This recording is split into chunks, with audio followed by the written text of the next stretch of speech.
Hello everyone, and on behalf of the Victorian team at the Institute of Architects, I'd like to offer you a warm welcome to today's Lean-In, where we will be looking at embodied carbon. My name is Stephanie Bullock and I'm from Kozloff Architecture and sit on the Institute's Victorian Chapter Council, and it's my honour to be your host and moderator for today's Lean-In session. We're joining from across the country today. We acknowledge with deep respect the traditional owners of this land. We acknowledge that it is a privilege to stand on country and walk in the footsteps of those before us, and we pay our respects to elders past, present and emerging. Today's Lean-In session is being recorded, so if you miss anything today or have to leave early, we'll be publishing this recording on the Institute's YouTube channel in the next couple of days, and we'll share that link with you in our upcoming email communications. This Lean-In session enables you to ask questions of our panellists. So if you have a question or a comment, please use the Q&A box at the bottom of the page to add yours in, and we'll go through these with the panellists later on in the session. Today's session features three panellists from NDY. Firstly, Weston, who is their Victorian Sustainability Lead. He is an international sustainability practitioner with expertise in sustainable leadership, buildings, energy systems, and regenerative design. Weston applies strategic thinking to integrate and deliver outstanding sustainability and development outcomes in a commercially conscious way for projects of all scales and contexts. We also have Loretta Brazukas, who is their Australian Sustainability Lead. She's passionate about sustainability buildings and healthy spaces. She's been working in Australia since 2014, and prior to that was a sustainability consultant in Canada. With over 15 years' experience in the engineering industry, she strives to find the most appropriate solutions to meet clients' sustainability and wellness targets. She's been involved in many pioneering tools, helping projects achieve varying firsts. And finally, we have Sanjeev Ganda, who is also a sustainability consultant. He joined NDY in 2019 after graduating from the University of Wellington with a Master of Building Science, and has quickly become fascinated with all things in life cycle assessment, where he strives to find solutions to reduce project environmental impacts through an analytical approach. Weston, Loretta and Sanjeev, welcome to our Lean-In, and it's great to have you with us. Thank you so much, Stephanie. And thank you, everybody. I'm very excited to share a topic that's so important to me. But first, I'd like to pay my deep respects to the elders past, present, and emerging of the Wurundjeri people of the land that I am currently on. Embodied carbon, upfront carbon, and whole building LCAs are now the hot topic of conversation, and I'm sure each and every one of you are navigating this at some level within your practice. As you probably already know, this is being driven by the urgency to reduce greenhouse gas emissions and to limit the environmental impacts of our buildings and supply chains. This presentation will review key terminology, industry benchmarking, and tools and methods to assess and lower emissions. We will present a few case studies to put this into context. It is critical as an industry that we understand the impacts of our building materials to meet our net zero carbon targets and to begin the journey of a restorative built environment. This is a collective call to action in reducing emissions and becoming champions in responsible material procurement. Let's first review the key targets set by industry and government leaders, and then I will define key terminology prior to handing it over to my colleague Loretta, who will present on where to start. So the AIA, currently carbon neutral, with a target for the built environment to be net zero by 2030. I really like the way AIA puts this. It's quite nice. So sustainable development and climate change mitigation adaptation calls for a coordinated and transformative change across all sectors. The critical first steps, which is to commit to decarbonizing the construction industry by 2030. This is an opportunity for architectural suppliers in partnership with the AIA to show leadership across community and to join with us in this journey, an opportunity like no other that it has ever presented. So the Albanese government has ratified the climate change bill passed last year. So this commits to reducing emissions 43% by 2030 and net zero emissions by 2050. Cities and councils like the City of Melbourne have set more ambitious targets. As part of this strategy, almost 80 Melbourne buildings each year would need major upgrades and refurbishments to improve energy performance, putting emphasis on existing infrastructure and electrification of building services. Industry is also leading the charge, like organizations like AIA and NDY, setting more ambitious targets. NDY is currently achieving and committed to net zero carbon operations with the target of being carbon negative by 2030. So that means taking more carbon out than what we actually put in. We could spend a whole hour unpacking the term net zero and what this means. But in relation to today's presentation, we're going to focus on scope 3 emissions, which is so critical.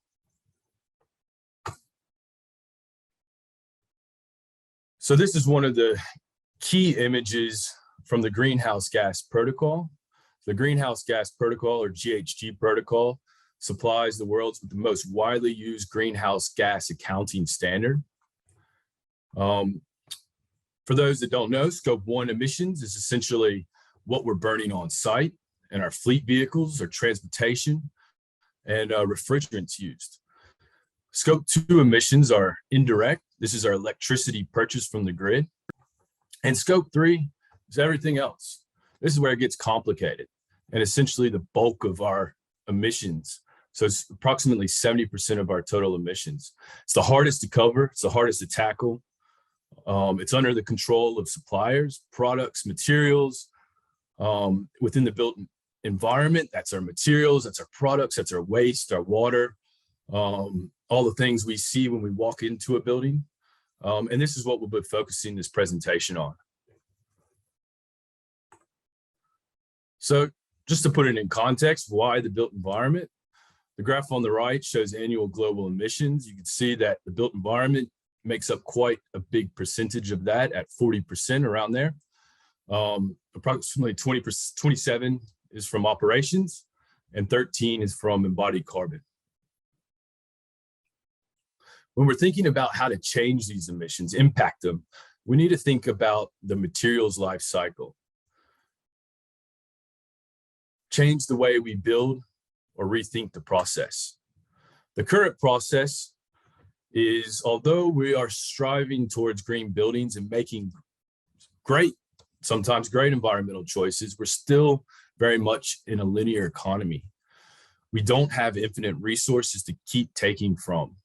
Here we got a linear economy everywhere from resource extraction straight into waste. But this image shows a circular economy. It's a famous butterfly diagram. And I suggest you can probably look into it a little bit more, but essentially it illustrates the continuous flow of materials in a circular economy. There are two main cycles, the technical cycle, the biological cycle. The technical is products and materials that keep in circulation through the process of reuse, repair, restoration, manufacturing, remanufacturing, and recycling.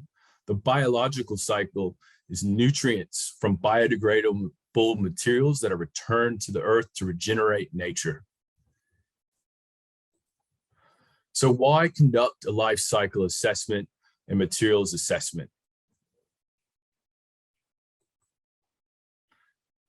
Well, for one, embodied carbon emissions are rapidly becoming the majority of emissions in the life cycle of a building as the grid decarbonizes.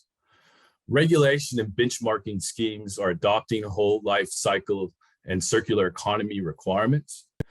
Investors are starting to demand and expect low carbon design. Tenants want sustainable buildings, and it's critical to achieving and understanding scope 3 emissions.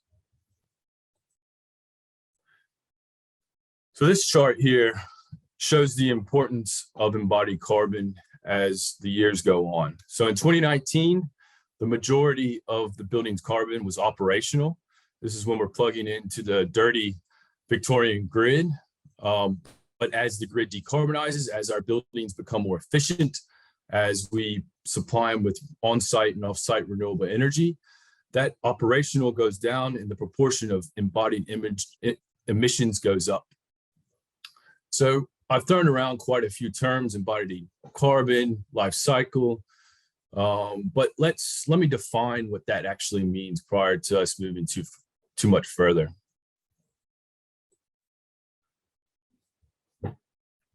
So life cycle phases, essentially product stage all the way to end of life and the benefits beyond. When we look at a whole life cycle carbon assessment, we're talking about all the way from A1, the product stage, the extraction of those materials, all the way to the end of life disposal. And we're even starting to include section D on the right, reuse, recovery, and recycling of those materials. So that includes operational energy, water, the use of the building, so the repairs, the construction, all the way through. Embodied carbon is essentially the same, but we're taking out that operational energy and the water.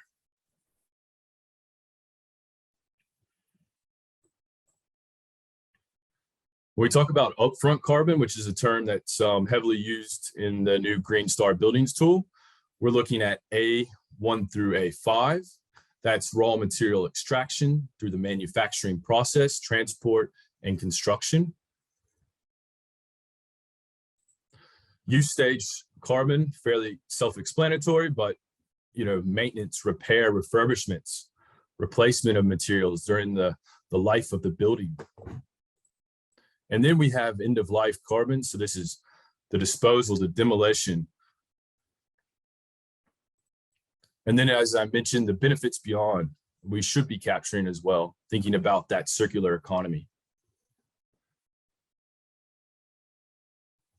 So just to put it in context though, and to reference back to the standard, so EN 15978 is an important standard because this is what is widely adopted and used to define these different stages.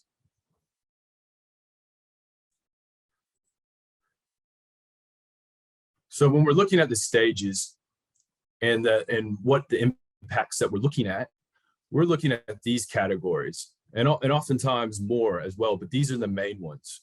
So currently, we're most concerned with global warming potential, or AKA CO2. CO2 is great because it's really the indicator of environmental impact. So we don't necessarily have to drill into everyone. If we know that there's a big CO2, we can pretty much understand that yeah, it has a big environmental impact, but not to say that we shouldn't be looking at each one individually. So the new Green Star tool has added in fresh water, which I think is incredibly important because many reports show that there's dwindling freshwater supplies, and it's very threatened in the future to come. And we were previously very focused on ozone. And with the Kyoto Protocol, we had a really good news story because the ozone hole is shrinking, and we think it will be fully restored at 2050 with the regulation of ozone depleting CFCs, aerosols, refrigerants, and that type of stuff. So, that's a great news story. But also, yeah, like I mentioned, focusing on one single impact category can have adverse impacts in others. So take, for example, PV. It's very critical to decreasing global warming potential, but it's also very high in adiabatic depletion of elements. So element extraction, mining, it's still very critical in our energy transition to renewables and decarbonization of the grid. But it means that we need to make considerations and potentially definitely prioritize things like passive design and energy conservation before going out and procuring panels. EPDs, environmental product declarations, are critical because they cover these categories. They give us that information. And I won't drive into too much details here, but essentially we need to be looking at the co-benefits too of material selection. So we should be looking at supporting local industry and jobs, indigenous and underrepresented communities, habitat restoration, and fair workplace practices. This is all part of the responsible procurement process. I will now hand it over to Loretta, who will talk us through aligning these concepts with current certifications and standards, followed by design principles for low carbon. Thanks, Weston, for that great foundation. I will be talking about benchmarking certification standards and how this is an ever constantly changing and evolving space, which is great because it's really driving the industry. At NDY, we work with a wide variety of different certification tools, and we always recommend using the most appropriate certification tool for your project and having that independent third-party certification and verification of the project to ensure that you have really achieved those sustainability goals that have been established or desired. So these are the tools we see most commonly. In Australia, obviously, we typically go for the Green Star tool. They all have a component of life cycle or embodied carbon calculations within them. For Green Star Lead BREEAM, conducting a full LCA is not a requirement, but will always help to achieve additional points. Green Star, the new Green Star Buildings tool has introduced an upfront embodied carbon calculator, which is mandatory. So that's something that we have to now do and strive to achieve 10% embodied carbon reductions. So there are 2 new credits within the Green Star Buildings tool that directly affect embodied carbon. Credit 21, the upfront carbon calculations, which again are the A1 to A5 that Weston had mentioned, and credit 26, which are the life cycle impacts, where you would do a full LCA and look at the entire life cycle of a building and how that relates across several impacts, including net fresh water and carbon.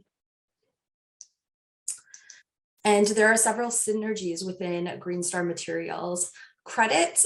These include all of the new responsible product credits. So responsible structure, envelope, systems, and finishes are really important to look into the details of these. In fact, we just learned at the Transform conference that the GBCA will be releasing a responsible products database in the future, which will help to find these responsible products and be easier to see that they're already vetted by the GBCA. If you see the maximum points in these credits, if you pursue all of them, you can get a total of 22 points, which is already a 4-star Green Star outcome and 2/3 of the way to a 5-star Green Star project. And so that kind of really shows the importance of ensuring that these are targeted. Green Star Buildings has also released how the tool is going to be changing over the next couple of years. So the target is to have net zero buildings by 2030 across all levels of certification. This means that there will be incremental changes along the way. Most of our projects have already registered for this tool in the last couple of years, which means that they have to achieve a 10% reduction in upfront carbon and 20% if they pursue 6-star. So that's a mandatory requirement now. However, if you're registering this year, then that has increased and you need a 20% reduction for a 6-star and a 5-star project. So for a 6-star project, you'll also need to offset all of those carbon emissions. So this allows the industry to adjust, as it would be very difficult right now to achieve this 40% reduction. But with new technologies and more sustainable products, we hope to get there by 2030. Neighbors is also developing an embodied carbon tool. This has not yet been released, but it is there for public consultation. The items listed here are only propositions at this point, and we don't know what the actual tool is going to look like in the future. It will be for new buildings and achieved at practical completion. It will also encourage the use of environmental product declarations for more accurate data. It will try to benchmark buildings' embodied carbon to a star rating, similar like it does now for neighbors, energy, water, waste tools that are available, and we've probably all heard of being used today. So this image is from that same public consultation document, and it's just an example of what the tool might look like. So they'll have a certain star rating related to a carbon intensity. This will also likely show the amount of stored carbon, sequestered carbon in the built environment, and also show the percentage of carbon neutral products potentially used in the building. And we'll talk about those a bit later on. So Climate Active is a carbon neutral certification that has been developed by the Australian government in partnership with business. These are standards for buildings, products and services, organizations, events, and precincts for all the tools except events. It is an ongoing certification that constantly drives efficiencies and also requires the offset of carbons. And these certifications will recognize the others. And also Green Star recognizes carbon neutral products through the Climate Active certification scheme. So these tools are also very much about transparency, and there's a database online if you go to the Climate Active website where you can see all of these items that have been certified. There's also a new Climate Active for upfront carbon buildings. This guidance is the same for an LCA for Green Star. So it would use that same LCA that we would do for a Green Star project. And NDY is really excited to be working on the LCA for GPT's office tower development at 51 Flinders Lane in Melbourne, which is on track to achieve this upfront carbon neutrality for the building. So another green building rating tool is the Zero Carbon tool for carbon neutrality. So this was developed by the International Living Future Institute, which is the same organization that provides the Living Building Challenge. However, the scope is a lot smaller for this project, or for this rating tool. There is an operational component and embodied carbon component. The operational component is achieved after 12 months of real data once the project has been built. However, the embodied carbon portion is achieved at the end of construction, where you can have that final LCA and submit that to the IFLI. It is a mandatory requirement for any project to have an embodied carbon intensity of less than 500 kilograms of CO2 per square meter for the project. Which brings us to the next initiative, which is the Low Energy Transformation Initiative, or LETI, which is a really great organization. If you want more information on zero carbon design, I highly recommend that everybody visits their website for some great resources. But it is out of the UK. And so it's not localized to Australia, but it can give you an idea about some initiatives that might be coming to Australia soon. So they've developed some guidance around embodied carbon targets for offices, residential, education, and retail buildings. They have created bands with a variety of different carbon intensities, so that kilogram of carbon per square meter for your project. And they have both an upfront carbon target and a life cycle target, so for the entire life of the building. And as you can see, there's even a REBA 2030 target, which is from the Royal Institute of British Architects, so similar organization to the AIA here. So now I'm just going to go through some high-level strategies for principles of low carbon design, and then Sanjeev will talk to some tools that we use and some case studies that we have. It is so important for us to start early. The biggest impact for the lowest cost only happens at this early stage. This is where we can consider the structure and the reuse of any existing building materials, if it's available on site. And so we really want to be starting at this stage to not have any missed opportunities. We do sometimes get pulled into projects during construction phase, but it's just a lot more difficult to find solutions when there are so many more limitations and potential cost impacts to the project. A little bit about our process. As mentioned, we want to start as early as possible. So we'd like to have a high-level strategy workshop to really set the goals and the tone for the project in terms of any rating tools or carbon intensities that they might be targeting. And then we'll do a preliminary LCA. So this has not a lot of information, but just enough to do a quick LCA based on industry standards and come up with a hotspot analysis to see what's the biggest impact in the project. And we'll also do dynamic energy and water for a whole picture of the LCA and have many design coordination meetings along the way. We also make sure that we're involved in the contractor stage. It's really important that the contractor understands the goals and what we're asking for, because they are directly engaging with suppliers that might provide us that detailed information for the final LCA. So we do a kickoff, and then if if there is any value engineering along the way, which inevitably always happens, we want to be there side by side, looking at the LCA and really seeing what that impact might be. So it's so important to rationalize the design early on and consider the reuse of any existing building components if they're available. Consider minimizing structural spans, having regular grid sizes, and reduce transfer systems or cantilevers. Reducing the quantity of materials is particularly important, and you might do this by using, say, higher strength steel that is better quality and you're able to reduce the actual amount. And then use light quality materials where that's possible. Also to consider design for deconstruction and reuse. When selecting materials, again, it'd be great to look for reuse materials where possible and include as many materials with, again, the environmental product declarations because they will have more detailed information for us. Select durable materials with longer life cycles, high recycled content, and locally purchased materials will reduce your transport impacts. So here is a comparison of some different ceiling systems. So we have plasterboard, aluminum, and timber. As you can see, timber performs the best out of all of them because of the carbon that's sequestered there. And also we can see that the aluminum has the greatest negative sort of end of life section, and that's because you can recycle aluminium, but even that doesn't kind of offset the whole life cycle, so it's not the best option. Here we have some floor finishes, and similarly engineered timber is the best option. We can see that more natural materials, linoleum, ceramic tile, they kind of perform better.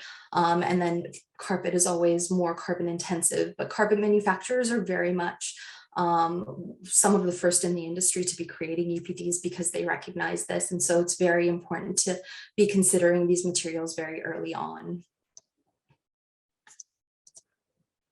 Some other low carbon techniques will include reducing your finishes, using exposed concrete where possible, or having exposed ceilings, although sometimes that's not possible due to acoustic requirements and others.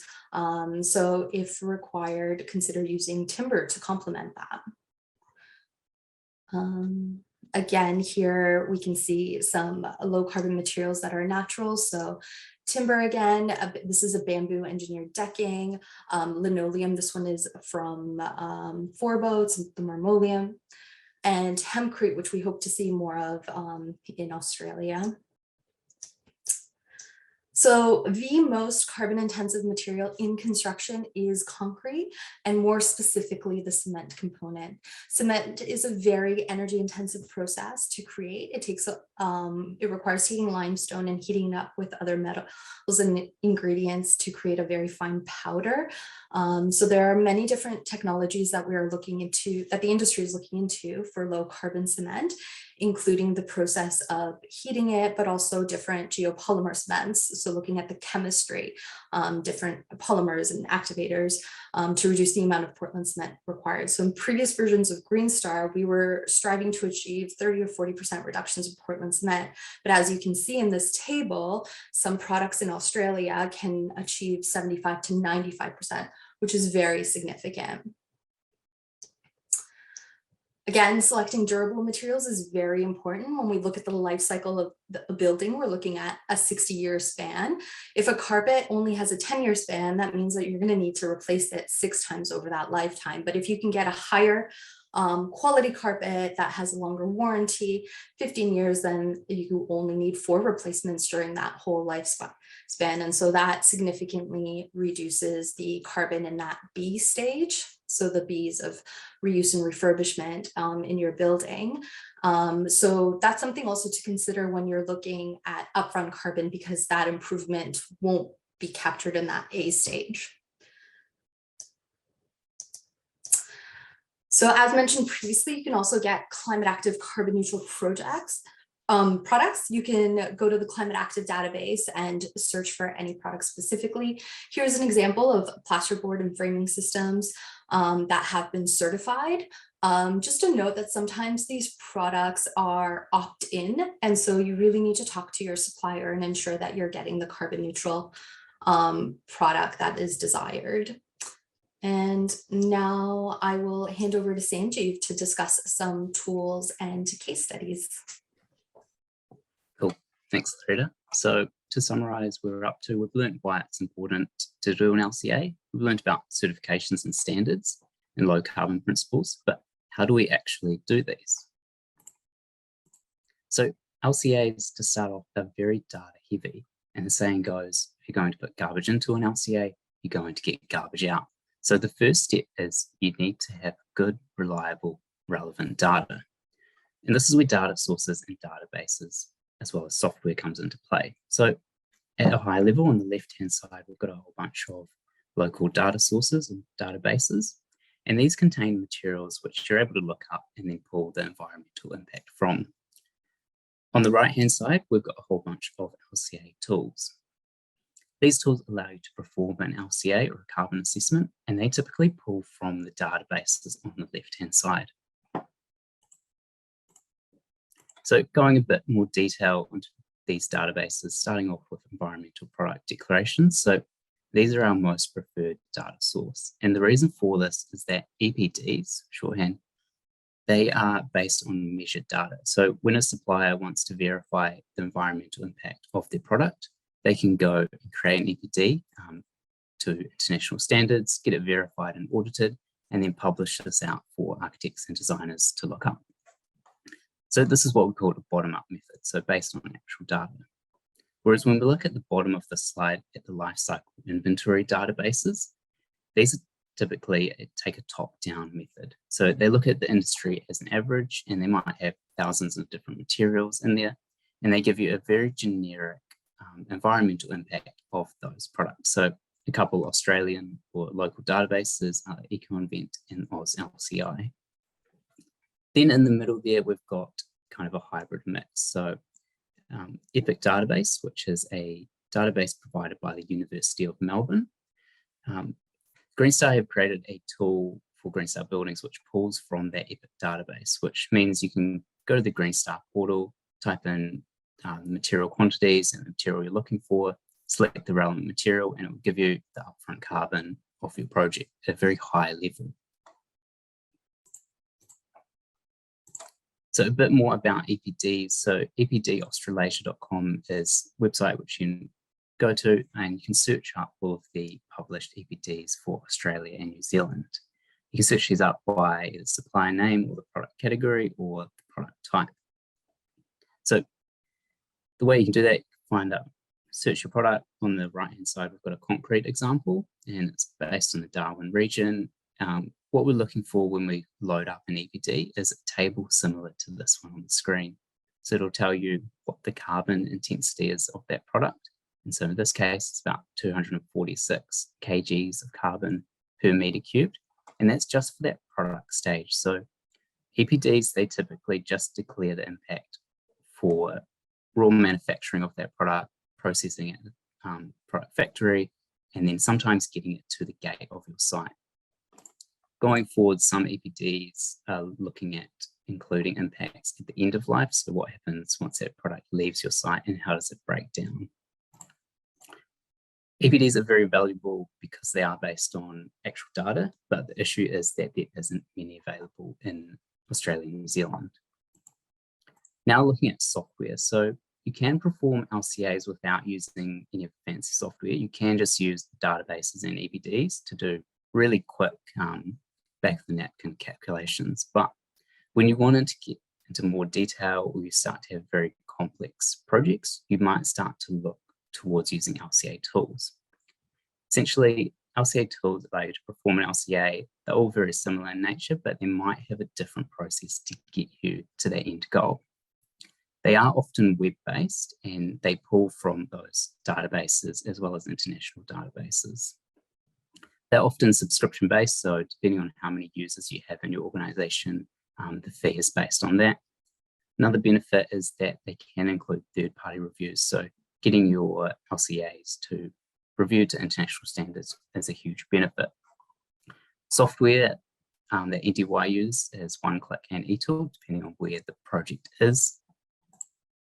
But we also refer to the EPDs and databases to understand what is actually being fed into these two tools.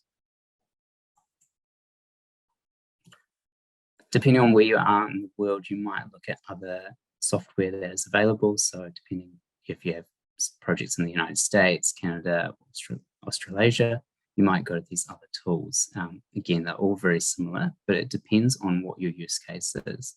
If you're just wanting to do really quick calculations, yeah, you might just use those databases, or if you're just wanting to compare one material to another material, EPDs might be a good start. Or do you want your LCA to be verified and meet international standards so that they can be compared to other projects? There's also things like BIM integration. So do you want to be able to export schedules from your Revit or AutoCAD models, import these into your LCA tool to get an impact? Or do you want to create automated schedules within your AutoCAD software to calculate that impact within that software and in a single place? So it really just depends on what you want to get out of it.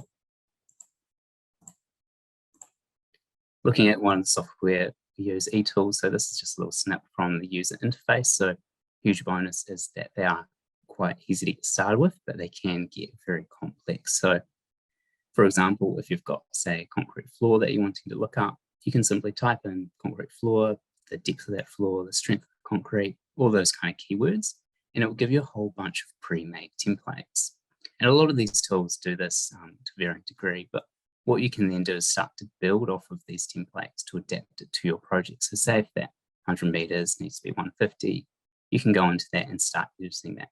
And that's where the complexities begin, because it is kind of a deep dive into it. Other things you can edit is the transport and the people impacts, depending on specifics to your project. So looking at some of the automated results and graphs that are spit out by these different tools. So depending on which tool you're in, you might receive heat graphs showing where the hotspots are in your project.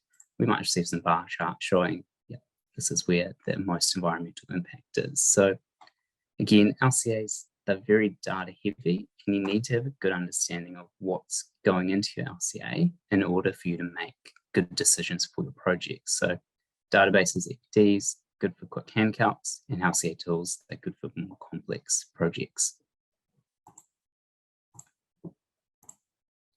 Now moving on to some case studies. So first one here is the Geelong Civic Project, Geelong Civic Precinct.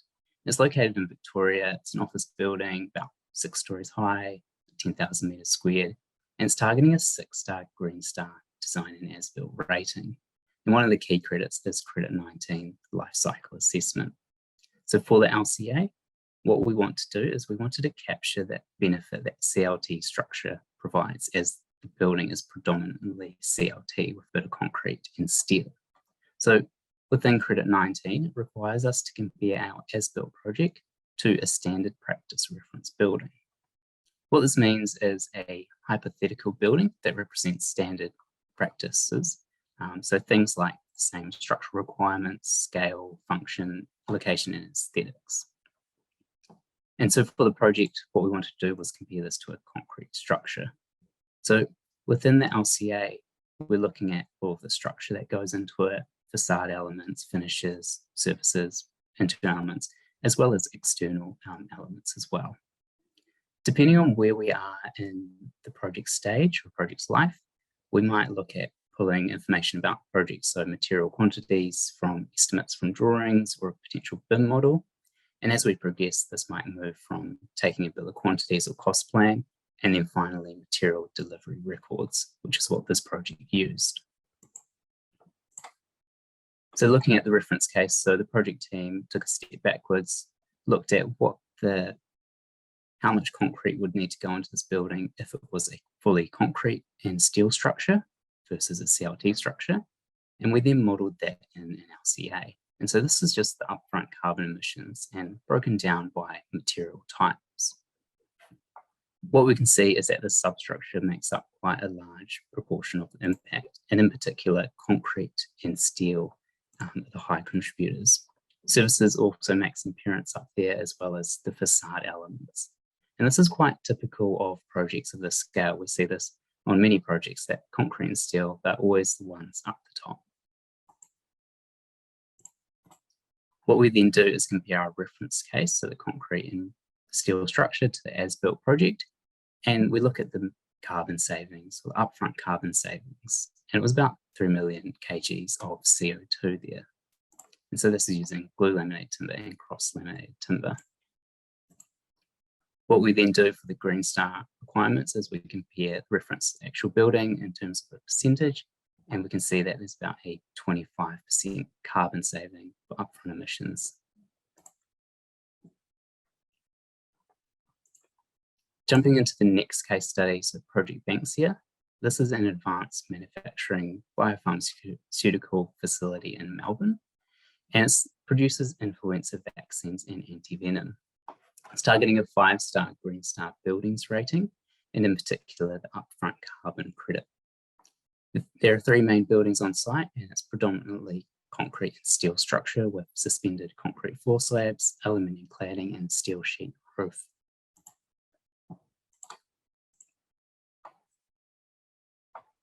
Looking at the upfront carbon emissions of the project, for the reference case, we see that the product stage, so where those materials are being extracted out of the ground, processed at the supplier's facility, that's where the majority of the impact is, versus transport and construction is a lot less than the product stage.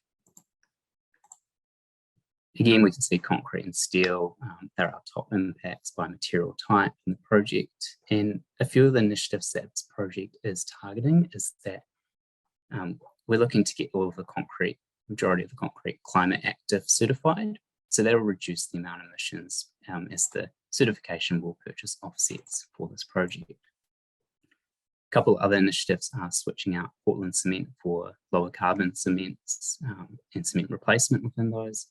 And since the site was a greenfield site, we're also reusing a lot of the excavation material back on the site.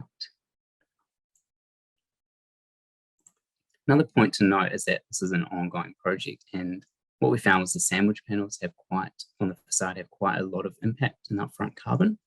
And what we're doing is we're working with Askin, who are the panel suppliers, and we're talking with them to get an EPD published for the sandwich panels. That way we can actually quantify what the environmental impact is of those panels and how much carbon we've actually saved from these. So on a project like this scale, we're able to have that ability to influence change and push suppliers to publish those EPDs. So where does this leave us? We've learned the reasons for doing this, what we're trying to meet in terms of the different standards and certifications, how to actually run these assessments, whether you need to do detailed assessments or quick calculations, but where do we go next? So jumping back to the slide, Weston was talking about the embodied emissions making up a larger proportion of our project's emissions. This shows that we need to first design out carbon. So we need to build less. We need to start earlier in the design process so that we actually have the chance to design out all of this carbon. We need to simplify the design by having less complex structures and designing for durability and selection of local materials. Another part is that we need to push suppliers for EPDs. Without EPDs, we're not able to make like-for-like comparisons between different products, whereas EPDs provide a standard approach that allows us to look at one product versus another and look at the benefits and negatives of each of those. So I ask you as an industry to please push your suppliers, manufacturers to publish EPDs. That brings me to the end of the presentation. Thank you all so much for listening, and I'll pass back to Stephanie.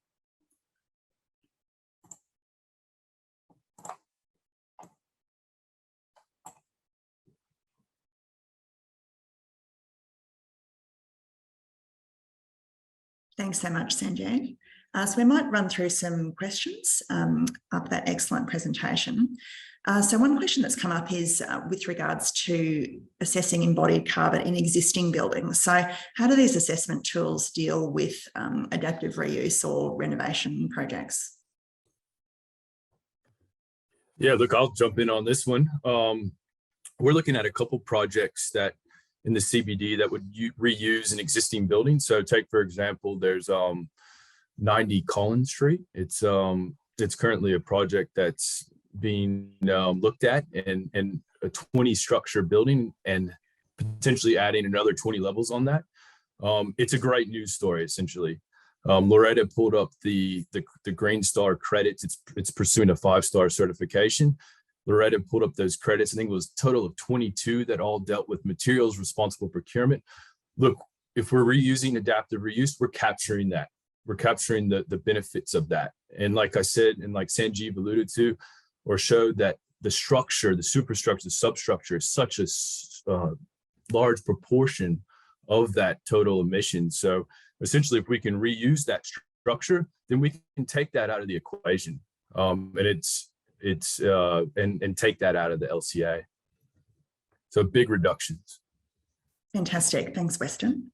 Another question with respect to particular materials is that some include hypothetical recycling offsets, but it's unclear as to whether they currently are actually using recycled materials. So how can you tell what's just hypothetical and what's actually including recycled content?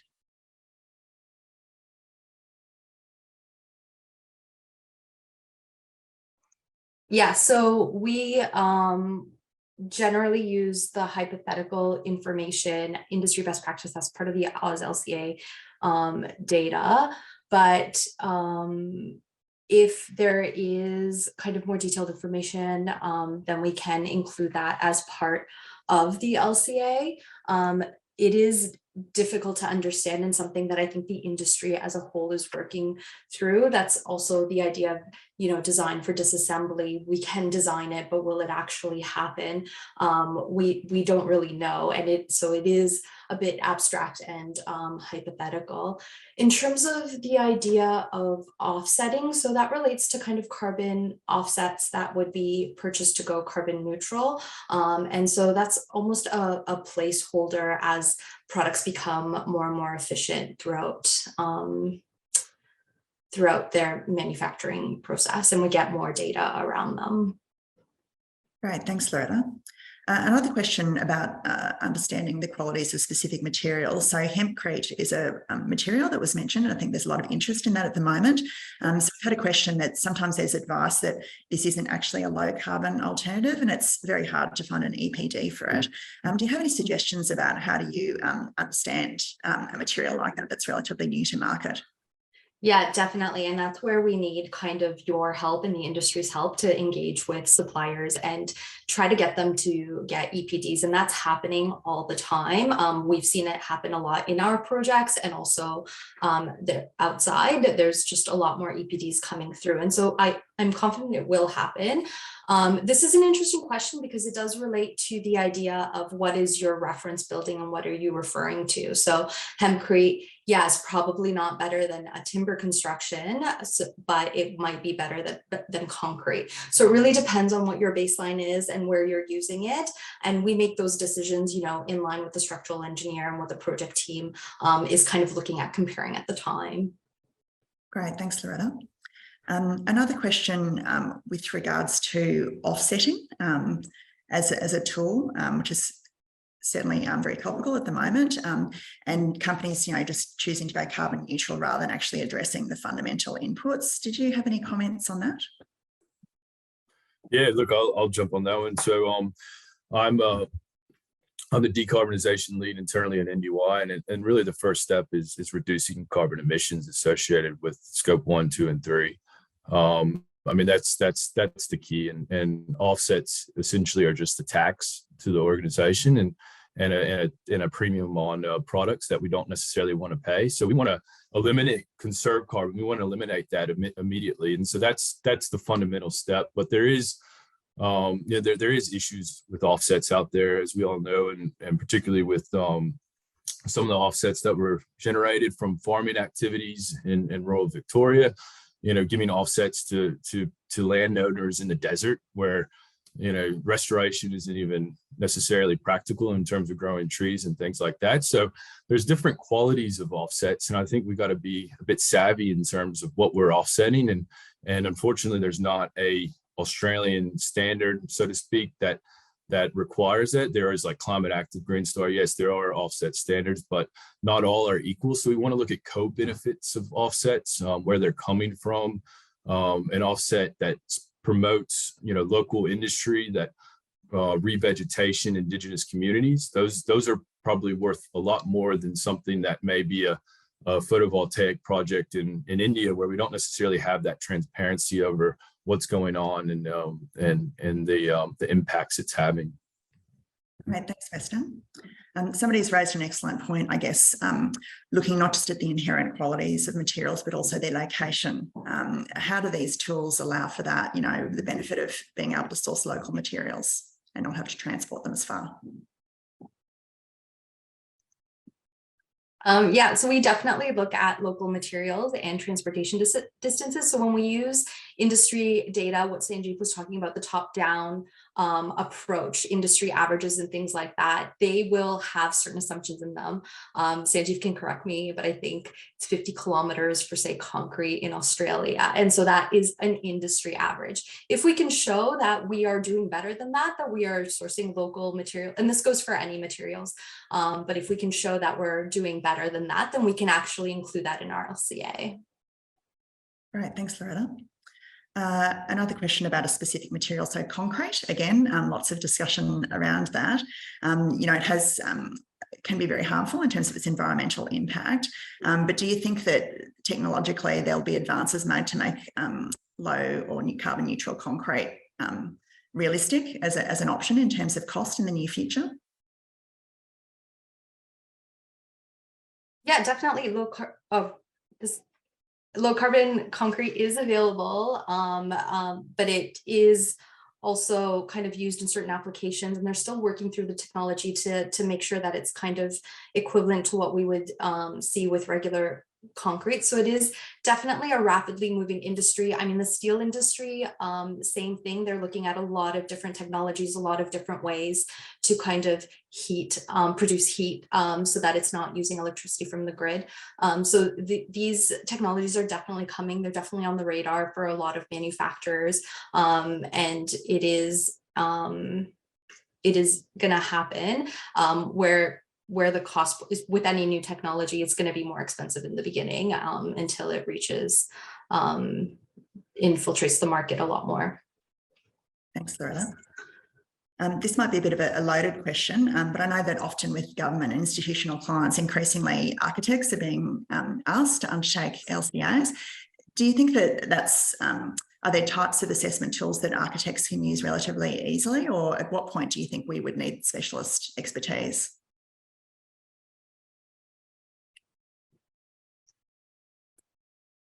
I feel like Sanjeev spoke a little bit to this in his part of the presentation, but yeah, definitely there's a lot of tools that architects can use that are available, those databases, especially for high level early LCAs. I mean, even the upfront carbon tool that's available from Green Star. But once you start getting into the details, like we work in a very integrative way. So we have to work closely with structural, especially, and other design consultants as well, because we are looking at this from a whole of life perspective.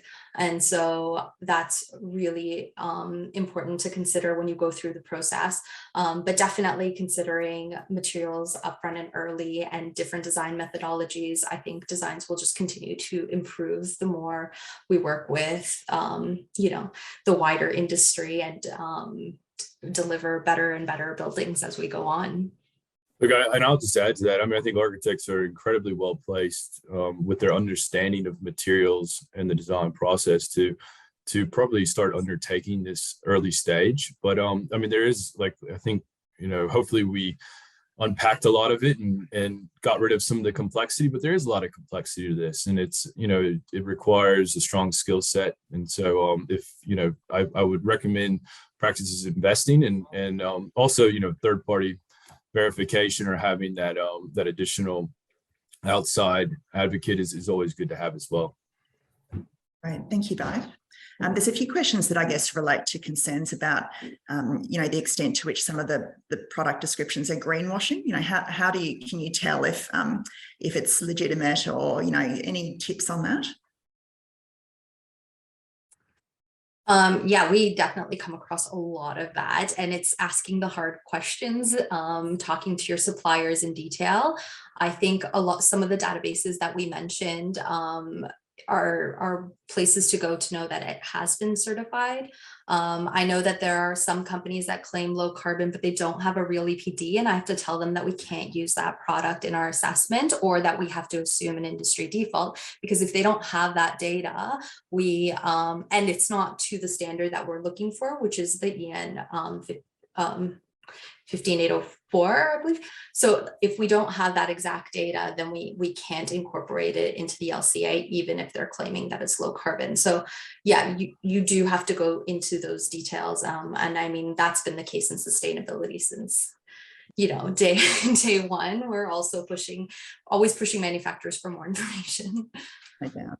Thanks, Loretta. One final question. I guess one of the challenges we face often with clients is that everybody's very enthusiastic about use of certain products until you get the cost plan back. How do you suggest, I guess, and often it's the first thing to be value managed, how do you suggest we help clients build the business case for choosing better products? Yeah, look, the business case, I mean, as Loretta said, as we specify, as we influence industry, it becomes more standard practice. There always is going to be potentially a premium associated with purchasing a local material from, say, down the street that has higher wages, more of a living wage for the workers, versus, say, going to offshore and potentially, modern slavery concerns. And I think, that's this type of stuff that is starting to get unpacked, but we've got to make those strong decisions and responsible procurement selection practices. And one way to do that is through looking at ways of reducing the material, because material is carbon and carbon is cost, essentially. And if we can pull out material through smart design practices, like, stacking risers, or like Loretta said, maybe some simplification of the complexity of a building, but still providing elegant, beautiful structures, then that's a way to pull back cost. Also, making sure we get it in the specs, that we have these communications with the contractors, supplier questionnaires, RFIs, so making it clear to suppliers that we expect that they provide these products will help that, that it gets implemented. Right. Thank you so much, Weston. So we're now at the conclusion of the session. I'd just like to thank our three panelists. That was fantastic, incredibly informative. Just a reminder that these lean-ins are recorded so that you can view them later, and you can receive notifications of when new lean-ins are available by subscribing to the Australian Institute of Architects YouTube channel, YouTube at Oz Architects. Thank you, everybody, for joining us today. Thanks so much, everybody. Thank you. Thank you. Thank you.